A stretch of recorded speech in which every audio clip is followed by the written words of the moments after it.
3 full stop, and landing 13 left if that's available. Papa Hotel Tango India Mike, Palm Springs Tower, squawk 6250. 6250. Papa Hotel Tango India Mike, Palm Springs altimeter is 2985, radar contact about 10 miles west of the Palm Springs VOR. Presently landing runway 31, you're requesting straight in for 13. If that's available, yes, please. Remember, correction, Papa Hotel Tango India Mike, make straight in runway 13 left and clear to land. Wind is 0905. Clear to land, runway 3 left, Papa Hotel Tango India Mike, thanks. Palm Springs clearance plus 4658 is type PC12 slam call, request clearance to Vegas S-file. Plus 4658, Palm Springs clearance. Good afternoon. Unable to give you S-file, and I'll be full route standby. Plus 4658 is cleared to the Las Vegas airport via Flight Cathedral 1 departure procedure to Palm Springs, Victor 370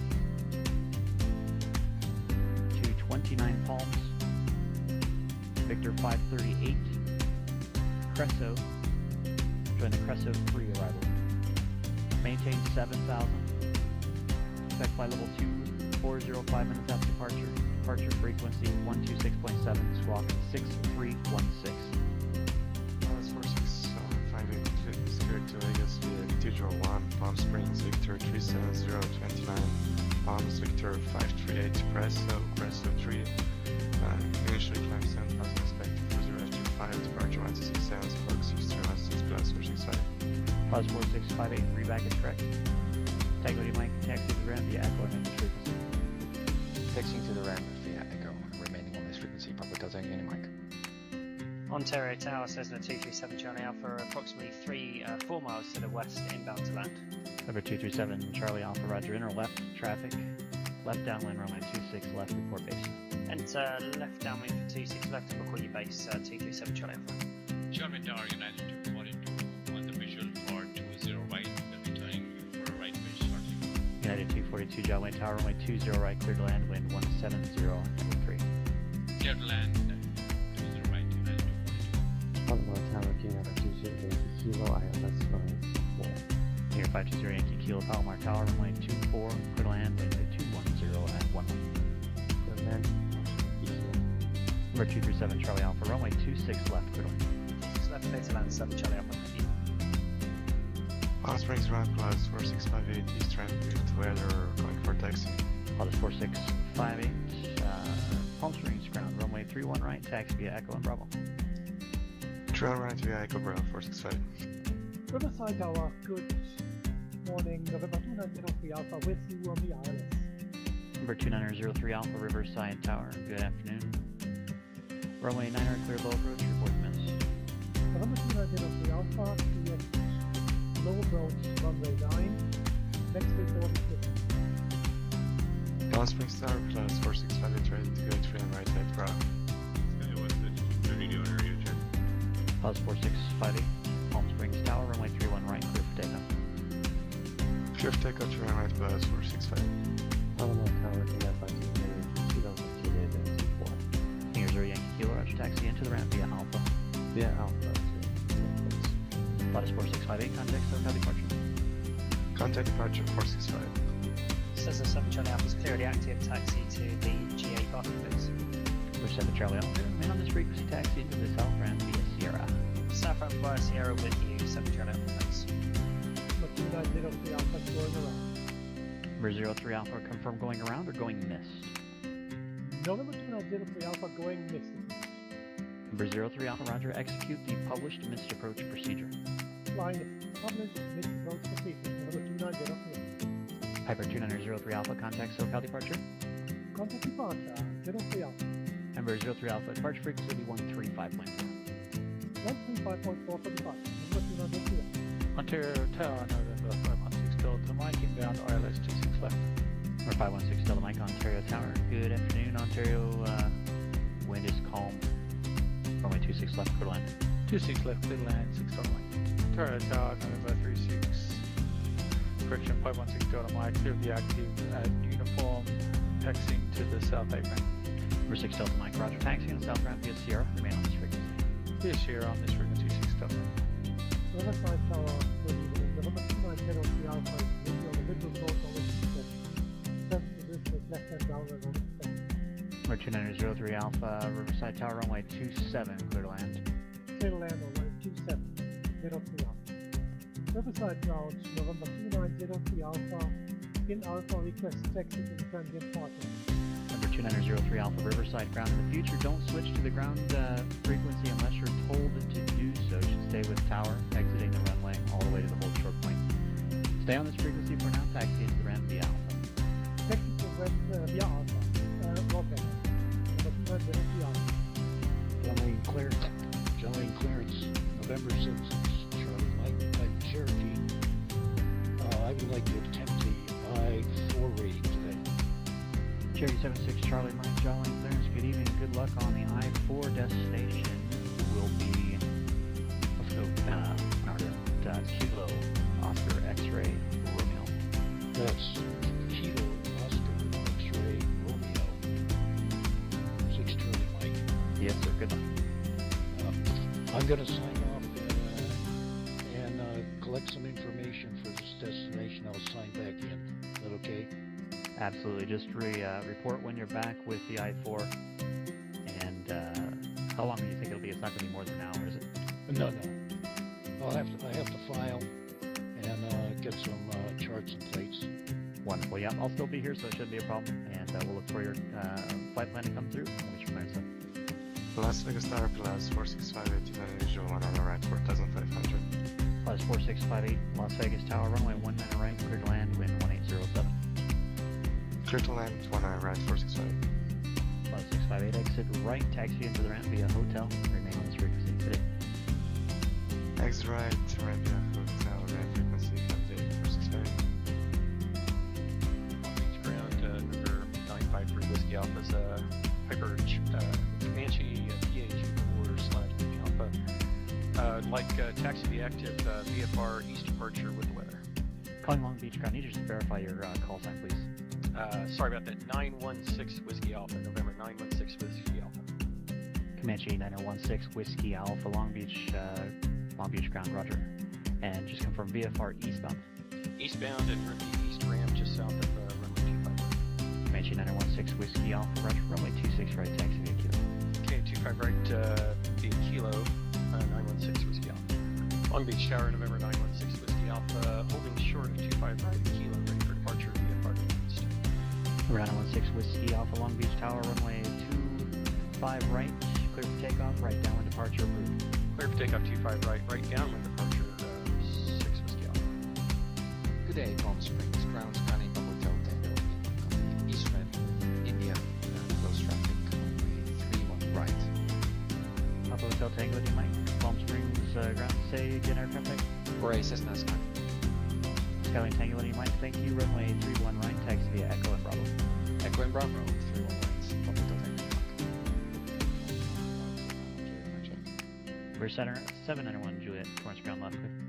Okay, Skype 791 Juliet. We see there's no clearance delivery with this field, so would we get our departure instructions with tower or with ground? Always go with the lowest, so we'll start with ground. Just say your intentions. Okay, Skype 791 Juliet. Type Cessna 172 on the south hangars with the numbers requesting VFR advisories to jump. Number 791 Juliet, roger, departure frequency 134.9er, squawk 2061. 1249 is 2061. Squawk 791 Juliet. Got 901 Juliet, read back is correct. Are you ready to taxi now? In a couple of minutes, just gotta go around to the side. It's Sky 791 Juliet, south hangars, now ready for taxi. Sky 791 Juliet, roger, runway 29 right. Taxi via hotel, correction, taxi via Alpha in Juliet. 29 right, taxi via Alpha and Juliet, Sky 791 Juliet. Palm Springs Tower, Skyline Papa Hotel Tango. Mike is holding short runway 31 right. Hey guys, good to see you. Happy Monday. And I've been longing, as usual, for some flying again. It's been a week. Now, I have a cold, as you might hear. A very strong cold. I'm actually already on the return of getting better, fortunately. But last week I was visiting a scientific conference. And man, that was not a good cold that I got. So I'm quite pleased that I'm getting more healthier, but this is still a remainder of that. So sorry, my voice is not as usual, but I'm feeling quite good to fly again. Buggy, good to see you. Vinish, good to see you as well. How are you doing, buddy? Dad, good to see you as well. And Evanek, as always, so welcome here to see you here on board. Captain Black comes aboard and takes a seat. Good morning. Good morning. Will I meet you in Lelystad for the That's the plan. Yes, indeed. Well, actually, Evanek, I just received, just an hour ago, confirmation that we can actually talk at FS Weekend. FS Weekend is a kind of like the Flight Sim Con in the Netherlands, and it used to be quite a large, big, convention here that is also quite international, attracting a lot of people, flight simmers, to Lelystad, a city in the Netherlands, to show off and inspire people to become sim pilots as well, and also cockpit builders. And what's nice is that it's organized in a museum, an aviation museum. So it's really, well, it's not really a tradition. Me and my dad have visited a couple of times, and I've always wondered whether I could present there one day in the future. And this time I thought, well, wouldn't it be nice to promote the Uncertified Pilot at that event, and not only the Uncertified Pilot, but just the fun of serious flight simming, because I know that many flight simmers over there that demonstrate their stuff, their groups, their flight crews, but also their flight sims, are usually not at all about showcasing how we can use flight sim to learn how to fly. Usually you just see, and also they're quite old people actually, which there's nothing wrong with, but a lot of young people actually visit to be just curious about what it is to, well, be a flight simmer, and the only thing that they see is some kind of a LAN party with people that are not chatting at all with visitors, just totally focused on their own screens, flying an airliner where nothing really happens. They're just watching the airplane or the autopilot fly the airplane,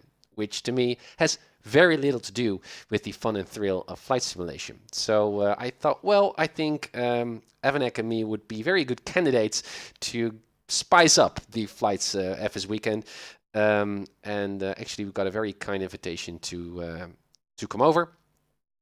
So yeah, that's what we're going to do in November. So if you are perhaps residing somewhere around the Netherlands, for example, Germany or Belgium, or you're interested just to shaking hands with me or Evanek, consider coming over.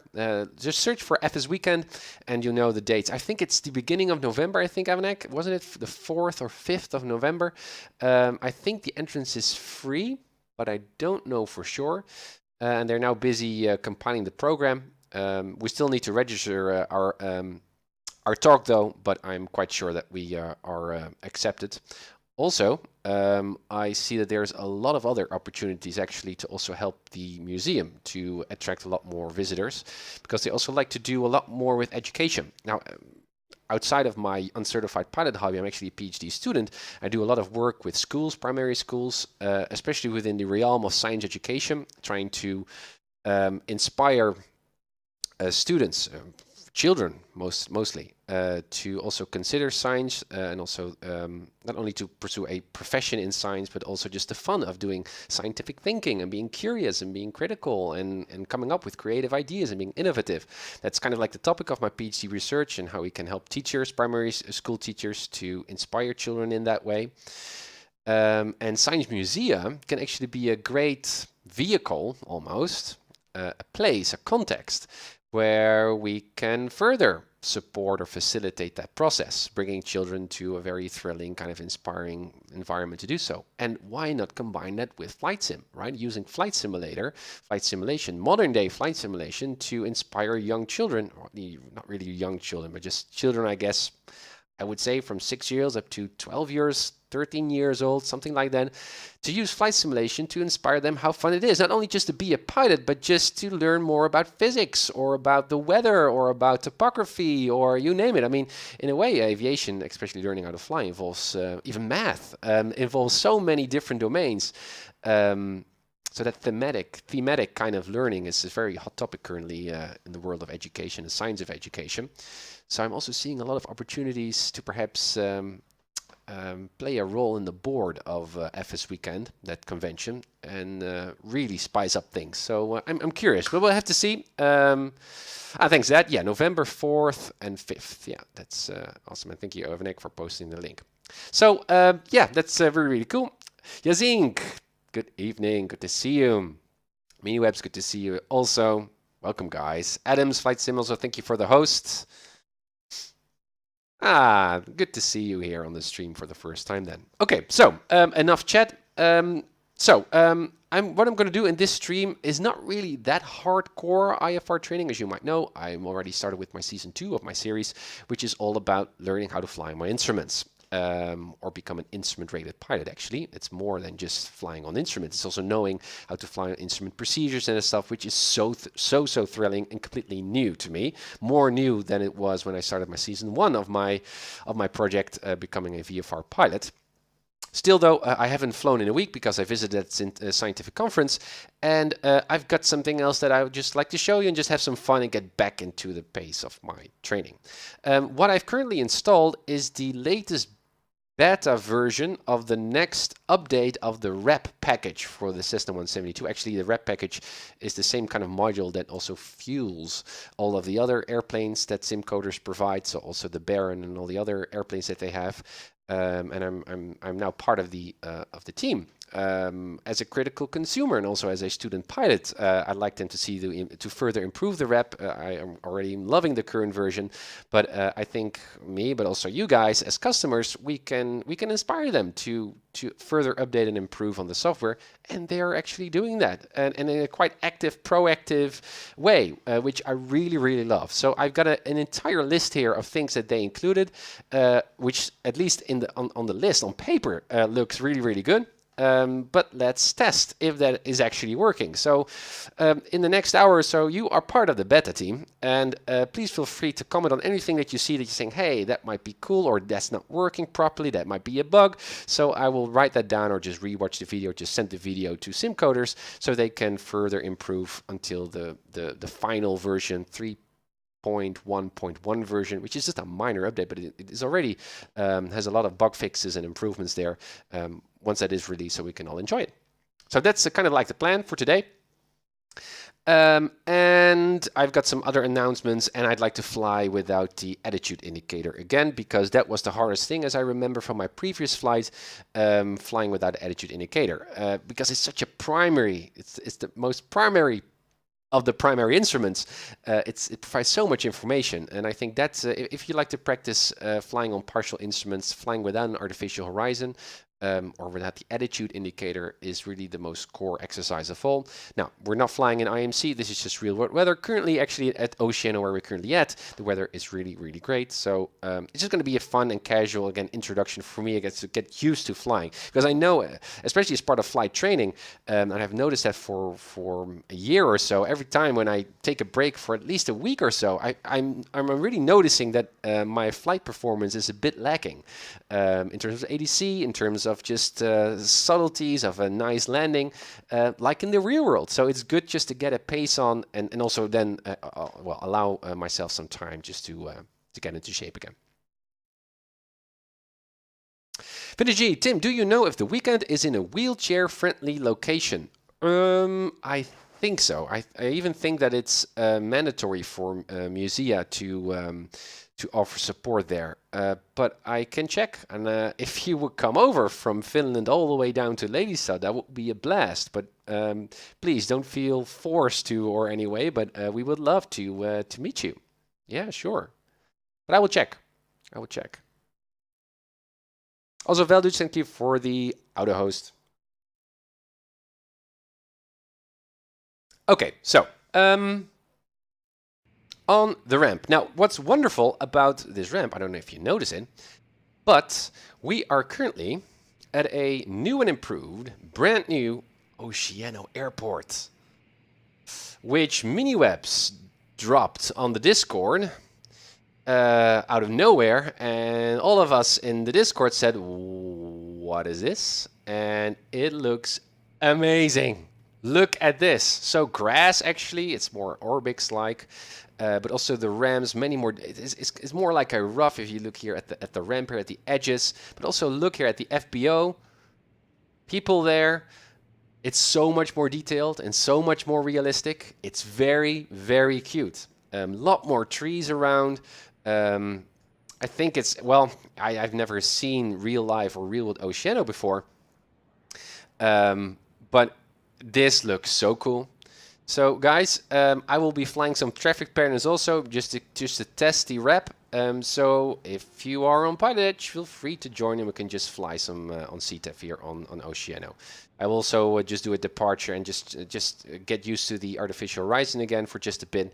But let's just have some fun again. So if you feel up for it, join here on Oceano and we can do some traffic pattern flying. But look at this. So you can see there's actually real grass. That's nice. And not really that functional, but it looks really, really pretty. Let me see. Also here the buildings. I mean, Oceano is not that much of a large or a big airport, but this particular scenery developer has actually put a lot of detail into developing it. Minions, what was the guy already? Real grass. Yeah, it's got real grass. Who developed this scenery? Because it wasn't Mystery, it wasn't GPB, it was somebody new. And that guy needs some acknowledgement here on stream.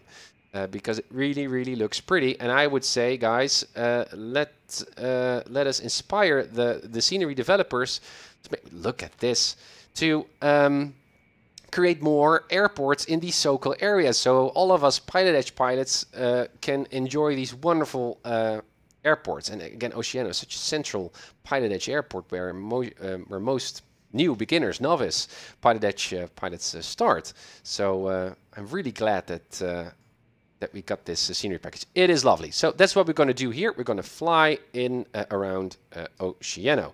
And just to give you a tiny bit of a context, again, for those who are not aware of Oceano, here it is, a non-towered airport. We've got San Luis just north of us, just a few miles. That's the Delta. And here to the south of us, we've got Santa Maria.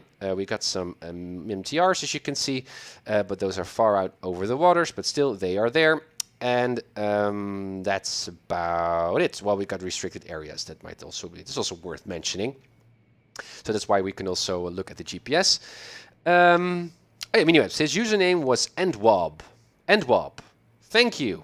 Keep up the good work. Consider making more airports around the so-called area because we are digging your scenery.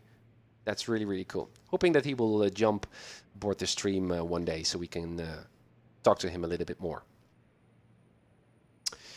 I think he's done some European scenery. Okay, mini-webs. Interesting. Okay, so that's Oceano. We're not going to fly from one airport to the next, so we're just going to do some traffic patterns and stay in the local area, but this is where we are. I was mentioning the GPS. Finnish G referred me to Reality XP, Flight 1, and I'm already aware of those guys making really nice GPS radio navigation add-ons to Flight Sim, also for Prepared. That's where I actually knew them first, because with the H-Way I was flying the GTN 750 for a while, until eventually I thought, well, I'd like to just fly Slant Alpha, old school. I'd like the steam gauges, and well, we're not that much rely on the GPS. Still, that's the case. I don't like to that much rely on the GPS, but still, as part of the of my season 2 training, IFR training, it's also quite relevant to know how to use the GPS. Thank you for the follows, guys. Elman, I've also missed some other follows. The Keemstree Lab and Voy and Adam. Yeah, he's hosted, obviously. Thank you, guys. Thank you for the follows. Means a lot still. Thanks. Because the GPS is also a very relevant piece of my training, because it requires some training to know how to properly fully use the GPS rather than just switching frequencies, and to really input a flight plan, but also to change it on the spot, to do DME arc approaches, and to do all kinds of other stuff that I'm not quite familiar with yet.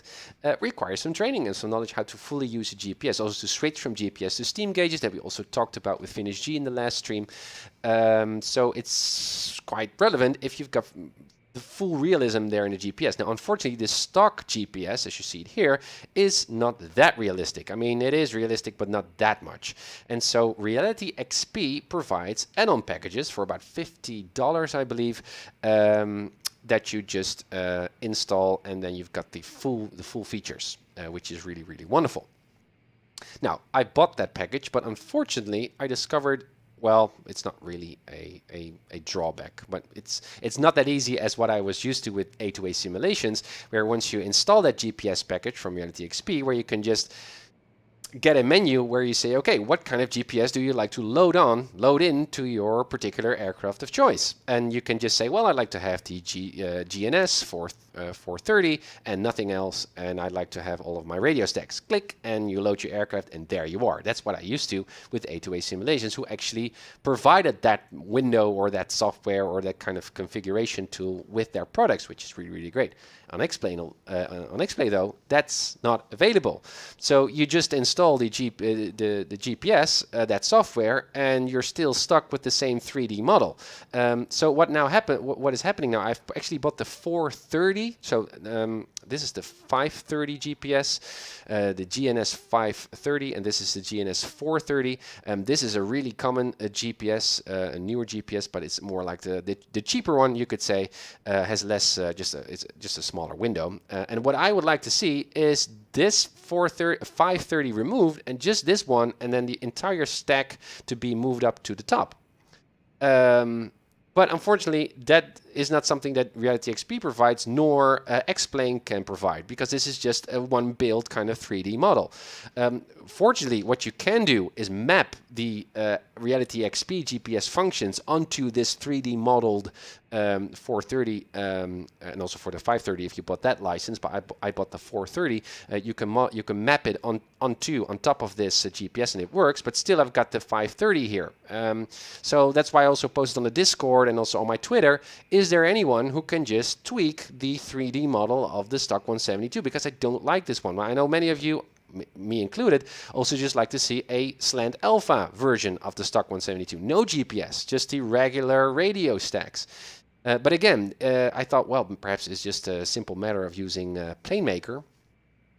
It's a program, a tool that's provided with X-Plane, where we can all tweak with the airplane. But unfortunately, this also involves tweaking with the actual 3D model of the cockpit, and you need some other program and also a lot more knowledge about how to do that. So we need an expert, of someone who can do it. Well, there's already a GTN 750 version, so that's a really big touch. It's almost like an iPad mounted onto your firewall here, which works great. Well, that guy I've contacted to do this for the 430, but he said, well, it's so much work to do that, and he's actually not willing to do so. So that's a bummer. So anyone who's watching, who has the skills to make variations of a GPS layout or radio stack here, many sim pilots are actually wanting that as a simple download. So it's a great opportunity to get yourself known in the community, at least in the X-Plane community, if you could provide such a download or file or whatever for us to fly with our own favorite GPS variation here in X-Plane.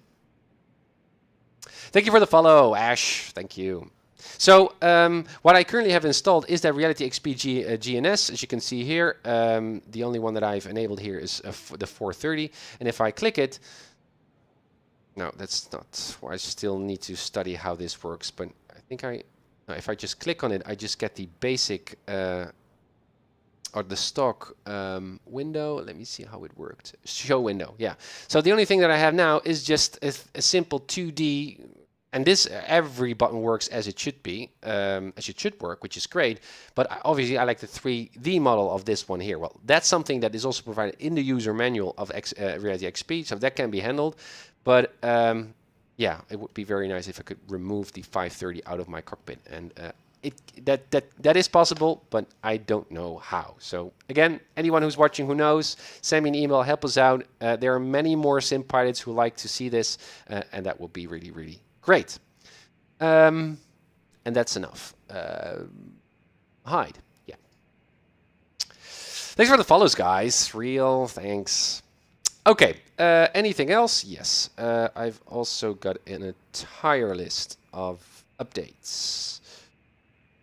concerning the version 3.1.1 of REP. Well, there are 3 betas that Simcoders have been working on, which no one of us have ever seen, but that's in the kitchen, and now we're at beta 3, and beta 3 is here at the bottom. So let's go through this list so you know what it will be included, most likely will be included in the first public version of version 3.1 or 3.1.1. Well, as you perhaps already noticed, they're just tiny things, but remember me saying that I would like to have that menu hidden? Well, here it is. Simple fix, but now it is in the current version. You just see the edges here of this menu, which is distracting to me, and it shouldn't be there. This is much more intuitive and makes much more sense. Thank you, Simcoders. Fixed. Just plug it. It's now just a simple hide or a checkbox in the settings. Settings here. Show side menu on mouse hover only. Great. So just let's go through all of the points briefly. Better wind sounds, as I mentioned, so the volume has changed. Apparently there were all kinds of other bugs reported by others, by you, which I wasn't aware of, also been changed. Let me see, I just pick out the most important ones. Oh yeah, the flooding has been looked at. Apparently there was some kind of a bug or typo actually in the whole flooding thing. So that has been worked out. So I'm really curious to see how the engine behaves when we're going to start up the Cessna in just a second to see whether it actually behaves much more realistic. Because in the current version, it's it's much too easy to flood the engine, and that's not realistic. So that has been fixed. Checklist typos, blah blah blah blah blah. More realistic fuel pump fuel flow. Yeah, so again, what I was noticing, as I also mentioned to Simcoders, when I have full throttle and I prime the and I flip the fuel pump on, you see a very exaggerated, kind of like a 15 gallons per hour fuel pump flow, which is much too strong. That has been fixed too. Steering wheel taxi has been fixed. I think also my crosswinds, which I actually also like to test. So when I was also doing a takeoff with the REP with a 15 knot direct crosswind, and I needed full deflection on my pedals, and it was actually a little bit too much because if the wind was a bit stronger, I would just skid off the runway. And I know that 15 knots crosswind, direct crosswind, is also quite extreme. I think even the limit of a Cessna 172, but still to use full rudder deflection to do that felt a little bit unfamiliar, also in comparison to the A2A and the other airplanes that I've flown. So I think that's fixed too, according to Simcoders, so we'll just have to see. Gyro drift, beta 3, custom stall warning, fine tuning, well, a lot of minor tweaks, but you can see they are listening to us and they fixed a lot. So what I would suggest is just do a regular traffic pattern flying here, and let's see how the upcoming version of REP behaves. I think that's fun to do. Hey, Snap, good to see you as well. Hope you're doing well. Anything else? No. That's about it. Okay, long introduction, but I think it's worth it. Yeah, so what's fun now is with the REP, as you can see, we got a pitot tube cover there. We also got wheel chucks. Well, you cannot see them there on the other side of the wheels, but we should now actually do a walk around, because if we do not, we cannot actually taxi, which is really nice. So there we go. Walk around. Well, actually, I can also first check the systems. Let's do my checks as usual. Again, need to get into my flow here. So first off, we can keep the door open just to do these initial checks. First, cold and dark. My parking brakes are set. Good. Life vest, fire extinguisher, blah blah. That door is closed. ELT is set to auto. Flap lever is up, and my flaps are actually up. My throttle is working. Trim is working. My trim is working. Fuel tank set to both. Cutoff is in. Alternate is in. This stuff we're going to check very soon. Circuit breakers are all in, off, and only the beacon is switched on and my avionics are off. Perfect. Then flight controls to the right. That one goes down. To the left goes up. Presumably to the left, yeah, then that one is down and it's good. Elevators, look good. And my trim is working. Rudders work too. Beautiful. Okay, so then batteries on.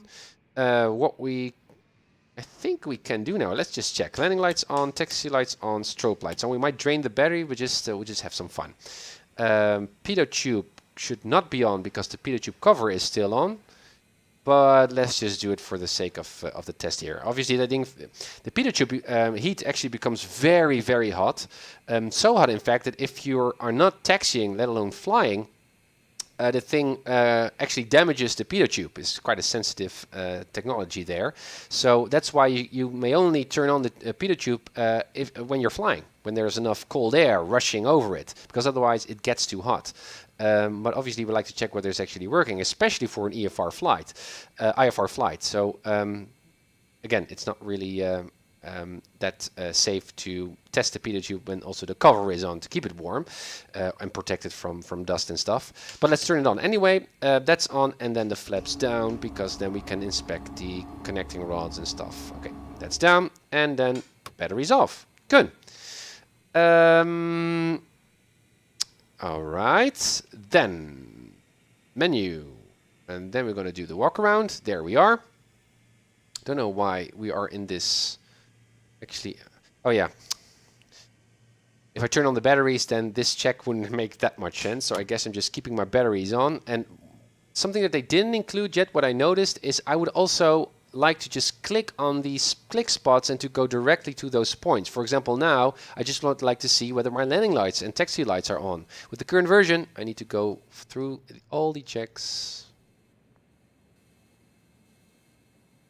like so to see if they are on. They are on. And perhaps we can like to see my beacon light as well. I think it's always on. Ah, there it is. Yep, it's on, and my position light should also be at the tail. Can we see that as well if we go to 2? No, I think there should be a white position light. Shouldn't there be one? Or is it on the top of the tail? Previous? Yeah, it should be over there. And it doesn't seem to be on. Strobe, nav lights is that? Ah, that's the nav lights. Okay, that one should also be on, obviously. So perhaps we can see the position lights. We should also be able to see them at number 5, I guess. Number 5. And it's also not that I can use Trek IR, right? Okay, only this tilt, which is not really helpful. Thanks for the follow, Andrew. Thanks. Yeah, I can see the strobe lights over there. Also, I don't know if it's modeled here actually in the 3D model of the Cessna Skyhawk here, but in the real world there's actually a plastic transparent tube, vertical tube, extending from the wing down, which is there on both wingtips to reflect the navigation lights to the pilot. So when you're in the cockpit, you know that the wingtip lights are actually working. And I think it's even, well, I think it's, I think it's even modeled here in terms of light effects in X-Plane. I noticed it also from my night flights in X-Plane. But still, I would also like just to see and inspect whether my position light casing is intact. And I think there's no position here to do that check. No, there isn't. Okay, that's a bit of a drawback. Let's write it down. Again, it's up to Simcoders to see what they're going to do with that. But so first off, clickable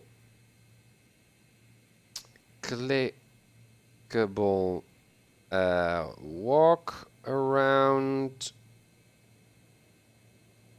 points. And position lights check. Okay, I know what I'm referring to there. Yeah, so obviously now we've been turning the battery on with the pitot heat on, still with the pitot tube cover on, so that thing is smoking hot, so that was not good. Let's turn all that stuff down. Also, I think in the rep there is no indication to see whether the pitot tube was actually warming up, as is the case with the A2A 172 or 82 of all of their products. You can actually virtually touch the pitot tube to see if it's actually warm. I don't think that that's part of the wrap. So here, cover, that shouldn't have been on. That should be the first thing that you do before you check the pitot tube heat. No, there's no kind of indication here whether that thing is hot. Well, I'm just going to suggest it. So that's with position 7.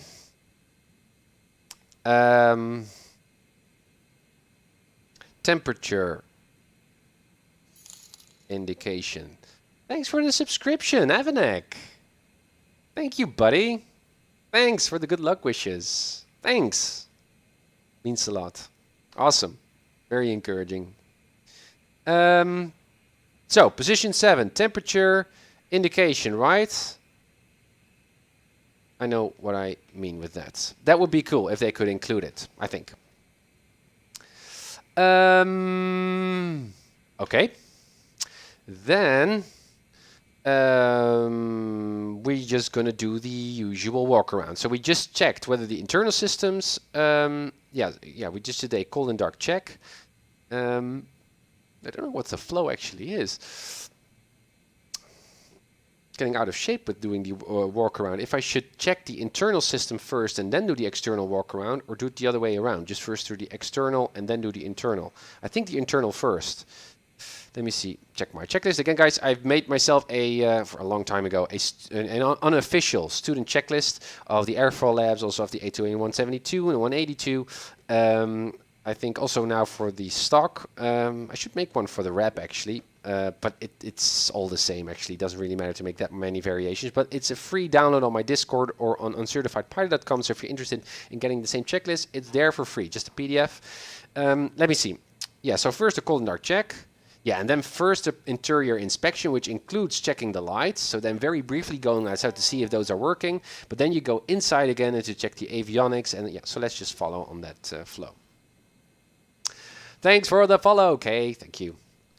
So I would like to go inside, please. Again, I'd just like to tick 1 here. So click spot 1 and just go directly into the cockpit rather than going all the way around.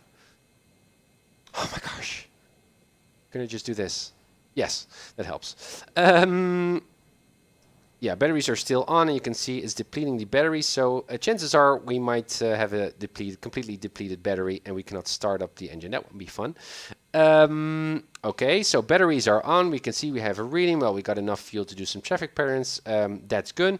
Avionics on. They seem to be working just fine. Also my SciTech radio panel here, which is good. It's set to GPS. That's interesting. I think that Reality XP is doing that. Settings. Thanks for the follow, Rosen. Why is it flickering on stream? And why is X-Plane just suddenly... that's weird. Here at my side, X-Plane is just working fine, but apparently Reality XP is using some kind of different setting overlay. That's weird. Let me see if I can fix it, guys. X-Plane off, X-Plane on. I think that, well, I should first fix it actually.